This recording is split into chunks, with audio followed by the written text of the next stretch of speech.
Hey everyone, my name is Shane A. Bassett, and I'm here today with Alex E. Harris. Hello. Hello. Thanks for having me. You're welcome. A movie I just recently watched that you're part of. It's pretty defining, actually, because I'm assuming it's one of your very first lead roles, Darla in Space. Is that correct? It is. I my start in on camera was with commercial work, and then I moved into a couple TV roles, and this is definitely my first feature as a lead. Darla Peterson. Yeah. Oh, and I was watching it. Like, I think there should be a drinking game for the amount of times that Peterson's name gets said. I'd love that. I know. I was thinking about we should go back and count in the script maybe see how many times her name is mentioned. It's quite a bit. You're right. There's a lot, exactly. Well, actually, seeing you brought up the script, how did that concept even come about? Did you get together and brainstorm it with Eric and Susie, the directors, or just Yeah. it's a concept that I don't think would have just come to mind, or was it a dream that you wrote down when you woke up or something? Well, it's actually so the script first came about, the idea for it came about after Susie watched a sketch of mine that Eric helped me shoot. The opening commercial in the movie, that's actually the original. It's not the original. We had to reshoot it for copyright purposes, but that is like the sketch that I wrote with a character in mind called Darla Peterson. It's a Yeah. long story, but I had gotten like a gift box at my old full-time job, and it kind of made me think of a pet receptacle because it was so pretty, but it could easily fit like a cat, and that's where my brain went. And so then from there, I wrote a commercial for a businesswoman who was unabashedly confident, even in her awkward way of talking to the camera. She thought that was like the way you do things. And so I shot that with Eric. And then after Susie watched it, she kind of wanted to dig in more to the character. Like, what is this woman's everyday life like? What is her family life like? Who is Yeah. she outside that character? And so she and Eric started working on the script. And I was sort of happy, like, as an actor who was, trying to focus on finding work, I was sort of happy that they wanted to take that on. I kind of let them take it on fully. I was there to like read their first drafts and stuff, and I'd pop in here and there, but they took on the script more fully, and then we just talked about it once they had drafts going. Yeah. So it all started with Kitty Casket. Is that the Kitty name of it? Casket. That's her company. Yeah. And I wrote that little jingle too, and he helped Yeah. me record. Yeah, we had some great friends make an even better version of it for us. So yeah, Kitty Casket LLC. Yeah, no, it was amusing because there was a few little like ads and things and marketing stuff scattered throughout the movie. So all of it was fake, but very realistic as well. It's the type of thing that you see those sort of ads on cable TV, I Yeah. guess. Yeah, I think Susie and Eric had a lot of fun with like coming up with things like Mokamola and just like things that, part of this world that like is sort of similar to our world, but just slightly off. And we had a lot of fun with just like branding and production design. And we also had a great production team too. So really came up with some fun stuff. Yeah, I want to ask a little bit about behind the scenes shortly, Hmm. but I'll stay on your character. So Sure. much, so much strive and inspiration and motivation. She was good. Like I really did think that she was somewhat relatable, but also I really loved her. I was falling in love while I Oh, was watching her because she just wanted it to happen to help her, and then it was helping other people at the same time. yeah, yeah, that's what was really great. Thank you. That's very sweet. Yeah, because she's also coming from, her mother in the movie doesn't exactly inspire confidence for her or support her. Yeah, And so it's also coming from that and trying to sort of get out of that home life in a way and remind herself that she is capable. And I think it's not until she leaves that location that she can fully sort of leave that life behind for a little bit and kind of focus. And I think that's what helps sort of boost her confidence, not only in the business, but yeah. in the orgasming business, but also just as herself as a person. It's a scary thing for her to do. And it's not until she takes that leap that she kind of comes into herself fully and realizes, oh, I can do this on my own, you know. Well, I mean, she had a bit of inspiration also from Mother as well. Yeah. But I mean, what was that like talking? Did you have someone talking back to you and then the voice of Mother put in later on, or how did that Yes. work? You know, was it all improv? So, well, yes, Mother, the character of Mother also helped Darla make it through that adventure. But as far Mhm. as realistically shooting that, so we didn't record it until after the fact. So on set, it was usually a first AD or another crew member feeding me the lines while I was focusing on Mother, the um, The the person. Well, I think of her as a person, but she's a SCOBY. But yeah, so that was, and interesting. they were all written though too. Like we did do improv here and there. Like Eric and Susie were pretty open to us improvising, like all the actors, Yep, and especially like with improvising with this object. But a lot of the times, like the lines were fed to me from a crew member, and those are probably tougher to shoot than with you know with actors. I reckon. um Yeah, you know and we made it through. And then yeah. they recorded Susie's husband actually for the test screening, and then people who watched the test screening were such a big fan of his voice that we ended up re-recording his voice more properly, and Yep. he was put the voice. Yeah. Oh, that's so good to hear that the test screening was that well received. You could just re-record it, the original voice. You didn't have to change it up. That's terrific. No, we had like lofty ideas of having like maybe like if we could try to get like a recognizable name or Yeah. someone who's an actor by trade to do it. But like the people responded very positively to John's voice and not like, well, why would you need to change it? It's perfect the way it is. And so Yeah. Eric went to Houston where Susie and her husband live, and re-recorded it more properly, and we stuck with it. He's a geologist, but he's also a great voice actor. There's a future in that, right? That must be Yeah. great. What was Mother made out of? Was it just I mean, an organic material or plastic, or I mean, can you give that secret away? So it's mostly silicone rubber. Okay. I think it took a lot of testing. There were a lot of test mothers that we tried and failed, but then silicone rubber was the one that really made it work. Yeah. She is with us currently. We thought about bringing her with us to Italy, but because we have brought her to festivals before. She rolls Yeah. up really well. That's what's great about the rubber. She travels and carry on really well. She would got run over on set one day and she survived. So yeah, silicone rubber was our hero of a material. So when this movie takes off, pardon the pun, someone might be wearing it. They might wear it for Halloween sometime. There'll be mother costumes out there. I know. I think we would love to see that happen. I don't know how likely it is, but that would be such a dream to see people dressed up as a SCOBY, a sentient True. SCOBY. Yeah, true. Now, your movie DARLA in Space is going to be playing at the SUFF, the SUFF, the Sydney Underground Film Festival. I've been covering this festival for a few years now, and it's growing from year to year internationally, and it's really well received. So it's great to see that your movie is being screened there. But you're not making it down under for a visit at all?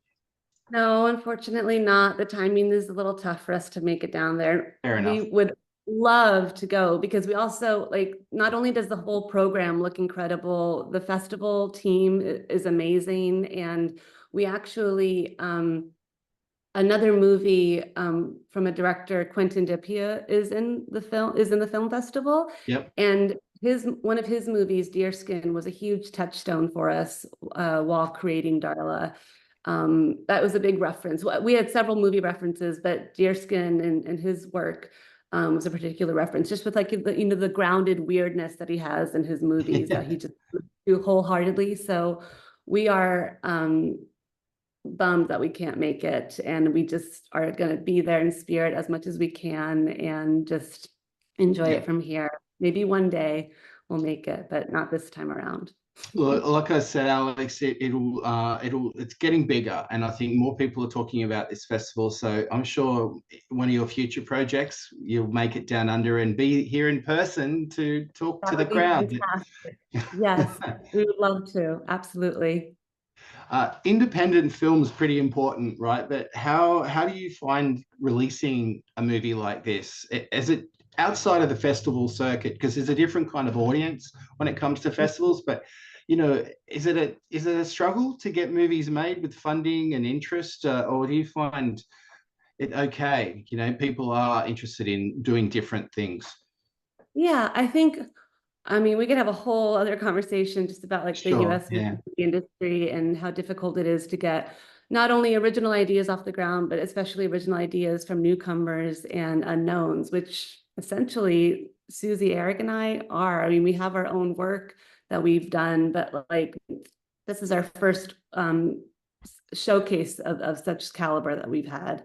Yeah. And we made it through partially our own financing, but also through a Seed and Spark campaign. So we relied on that crowdfunding, as a lot of independent filmmakers who don't have access to like a financier or like a huge investor often use. So we really Yep. relied on like every single dollar. And on top of that, just once you have the money, it's all about having like a great crew and Yeah. cast who read the script and see this like totally weird idea, but somehow know, like, I think I want to be a part of this, and decide to just be on board with it fully and wholeheartedly. So we got really lucky with that as Yeah. well. And then from there, just getting attention on it is just festivals like yours and um, with teams that like, kind of see the heart of a movie. And independent film is really difficult because you sort of go off of what inspires you, and that might not be for everybody, but you just have Totally. to exactly, you just have to trust in what you want to present to the world and know that it will have an audience. As far as getting it released in the US, we've been very fortunate to have distribution happen, and we will be on we'll do a week of screenings in New York and do streaming at one point, Yep. which is honestly something that we were never sure we'd get when we first, completed the movie. So that in itself feels like a good achievement for us. And we know that we're a part of a select few of films overall who get something like that every year. Yeah, it's Yeah, difficult. well, that's right. Lucky. It's so difficult. So congratulations, just anyway, for getting your head above water for a start and getting it made. That process alone's tough, but then getting it out there for eyes to see and talk about, Mhm. that's a feat. So you've all really worked hard on this project, and I'm really glad it's coming into fruition. And you're getting shown in Australia, in the Southern Hemisphere. How good's that? We did not anticipate that. When we started making our film submissions, we did not anticipate that we'd be a whole world away screening. So we are absolutely thrilled that this movie has found the audience that it has, including in Australia. We couldn't be more excited. I love that we're an audiences down here that we love our independent film. We're open-minded, so film festivals are always really huge here. So I'm glad that this is your in, and once people accept this movie, you'll be welcome anytime. Oh, we'd love to. Please, we'd love to come back. Absolutely. How many days did it take to shoot? Did you have a shooting schedule, or did it just have to flow over Yeah. time? So it actually, so we did it sort of in piecemeal. We had about a week in the fall of 2021 that we shot just like 6 days of footage. Yeah, And then we that footage to help us with our crowdfunding campaign in the spring of 22. yeah. And then once we got the financing together, I think overall it was around 3 more weeks total.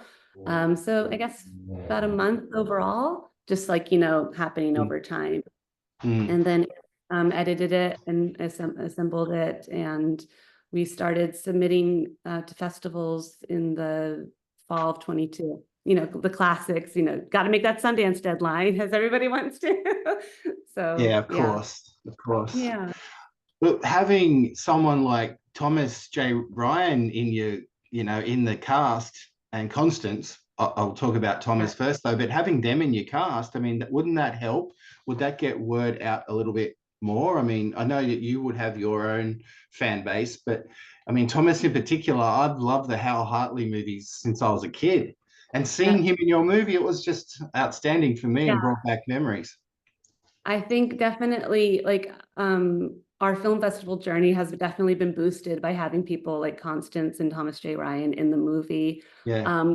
Those fans, like the Hal Hartley fans, have come out of the woodwork during the festivals, like online reviews, people mention it, and everyone loves Yoga Jones from Orange is the New Black. And I always know her as the voice of Patty Mayonnaise from Doug.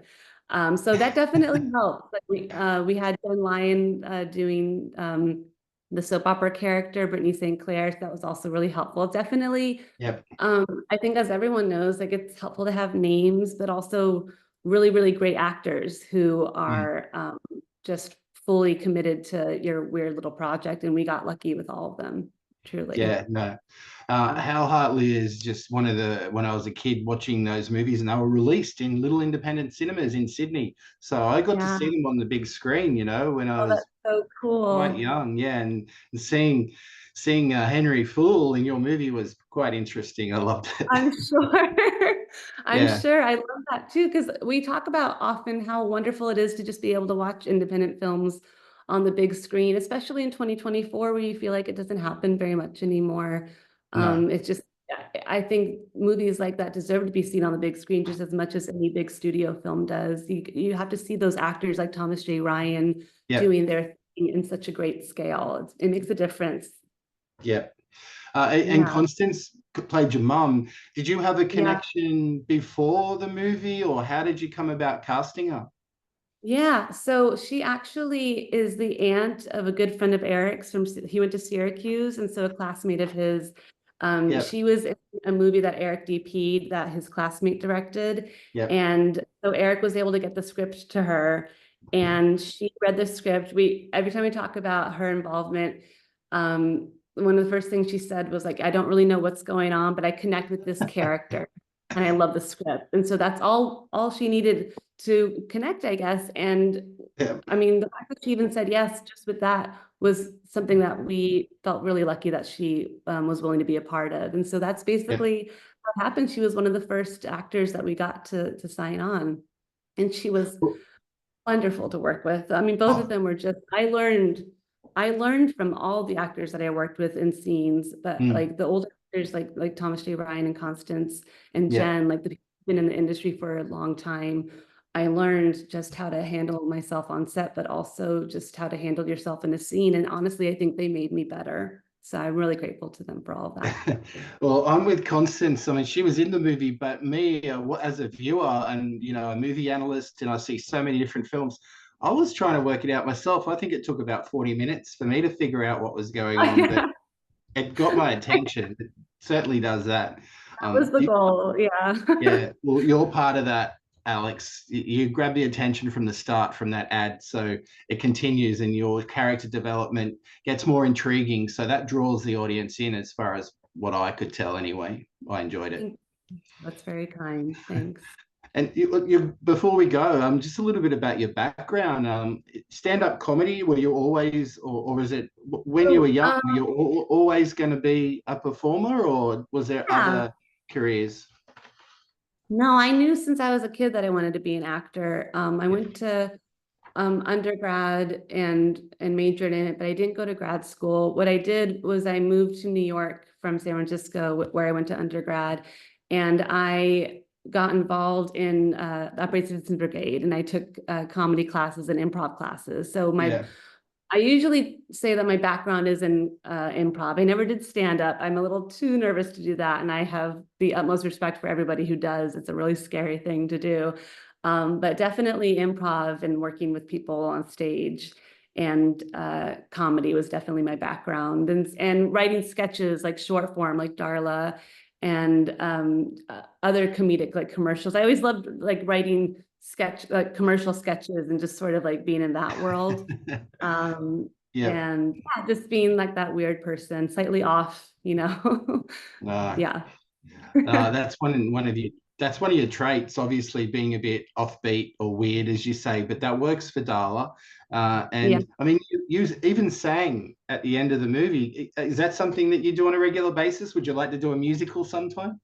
Singing, oh my gosh. I don't think I have the right training for a musical, but I wouldn't say no to Okay, it. I do love to sing. It's more of like a singing in the shower, and I did sing, doing like plays and stuff when I was younger, but I right. haven't really done it professionally, but it is something that I do like to do, and making that song was a lot of fun, and getting to sing was a lot of fun, and I wouldn't say no. If someone asked me, I'd be like, let's do it. Nice. Well, that's good to know. And the blonde wig, I mean, I don't know if you've ever been blonde, but that sort of worked as well. It's a crazy movie, but it just all clicked, and the silliness just was there for a reason. So I think Darla in Space is gonna make quite the impact at the Sydney Underground Film Festival and beyond, obviously, because like you said, you're getting a theatrical window, which is terrific. Yeah, it's more than we could have ever hoped for, and I'm just really excited for it to screen at Sydney. And I hope we get to figure out some way to do a Q&A afterwards, because we love to chat with the audience, and I'm just excited for them all to see it, and I hope they enjoy it. Yeah, well, I can always talk to them about that. If they don't have a host, I'd be putting my hand up. So we'll see how we go. That would Um, be great. Yeah, we'll get up at yeah. 3 in the morning. We'll do whatever we need to do to be there for after the All right. screening. All right. We'll see what we can do now. Finally, and what were we going to see you in next? Are you working on any new projects, or Um, is there something you can tell us, an exclusive or in the works? Unfortunately, I don't have anything in the works at the moment. It's been a lot of, as with any actor, auditioning, back to self-tapes, back to avail checks, close calls, currently nothing in the pipeline. Just, going back to doing the grind, which is like, we do a lot more auditioning than we do on set work. So that's what I'm doing Yeah. right now. Are you finding the opportunities a little bit more coming your way for projects? Self tapes I is a mean, thing. At least you don't have to. I believe you don't have to go to as many casting agents. yeah. Yeah, self-tapes. It's so funny because they came out of COVID. I mean, they had always been there, but they obviously self-tape is more of a norm now after COVID. And there are pros and cons to both. In the room you get some feedback, but with self-tapes, you sort of get to take the time that you need with them. Hopefully not Yeah, too much time. You don't want them to kill your day, but yeah, it lets you get them in on your schedule in a way which is a little more flexible. Um, but yeah, I mean, I've definitely, even before Darla, I had some great connections with casting people because of other, whether it was classes I took or other projects that I booked with them. yeah. But definitely been something that, like, all of us actors have to do the networking side of it too, because it is a business, as much as we don't like to think of it as like we just want to be on set all the time, but a lot of it is a business. And Mm. so every time Darla gets, a leg up, like a film festival, I make sure to update my agents, and I update my casting people so that they know what's going on. And I think us having our window theatrically will be a really big boost. So I'm really excited for Right. all of us to get some publicity out of it. Yeah. Yeah, I'm proud of you all just to have that window and to get eyes on it, and people, you never know who's going to see it, right? And talk about it or Never write. know. Yeah. Yeah. It's And always good to have. where could Darla go next? So Darla in Space, I mean, that's the title, but and we Huh? realized during the movie what it means. Yeah. But what could Darla do next, do you think? Her adventures are obviously open at the end there. That's true. That's true. A lot of people do bring up a TV series for Darla, a musical. Like That'll we work. thought about doing Darla in Space the musical. I mean, there's a whole bunch of musical numbers. I think that Constance should have her own number just as Leona. There's a lot of places you can go, I think, with Darla, but I mean, right now she is what she is. I know Eric and Susie are working on more scripts, but we never Yeah. know. We definitely left it open at the end for sure. Darla's got places to go, and so does Mother. So Yeah, I was going to say, even if it's a short film, bring mother along, and you could do a Darla Down Under. Yes, there you go. Cool.